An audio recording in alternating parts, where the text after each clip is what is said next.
পেটে লাথি পড়ে তখন হচ্ছে সে হতাশ হয়। প্রত্যেকের মনের মধ্যে কিন্তু ওই চাপা কষ্টটা ছিল। বাকি জিনিস দিয়ে আর কি করবেন? ক্ষোভের থেকে হতাশা বেশি কাজ করে।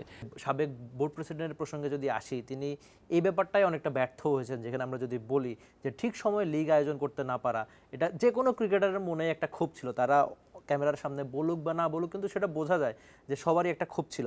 তো এই কাজটা বিইং কো প্রেসিডেন্ট আপনার জন্য কতটা চ্যালেঞ্জিং ছিল যে সব ক্রিকেটারকে আবার একসঙ্গে করা, আবার যে ঠিক সময়ে লিগটা হবে, তো এই নিয়ে ক্রিকেটারদের মধ্যে আদতে কতটুকু ক্ষোভ ছিল বেশ ভাই? দেখেন, ক্রিকেটারদের মধ্যে ক্ষোভের থেকে বেশি ছিল হতাশা। কারণ আপনি ক্ষোভ কখন করবেন? যখন মানে একটা রাগ মানুষের কখন আসে? যখন কিছু একটা এক্সপেক্ট করছে পাচ্ছে না, আর যখন পেটে লাথি পড়ে তখন হচ্ছে সে হতাশ হয়। তখন ক্ষোভের থেকে হতাশা বেশি কাজ করে।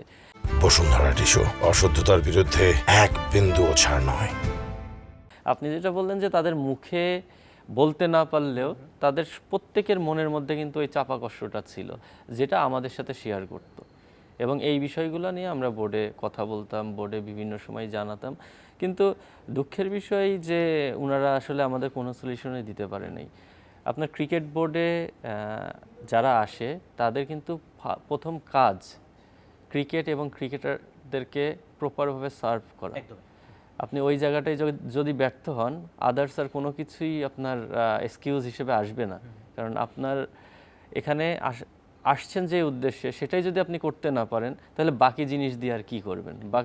ওই ক্ষেত্রে আপনি কখনোই তাকে ব্যর্থ ছাড়া অন্য কোনো ওয়ার্ড দিতে পারবেন না। For more updates, subscribe to our YouTube channel and click on the bell icon. Follow us on Facebook and Instagram. Download T-Sports app to enjoy exciting games and highlights. Visit tsports.com.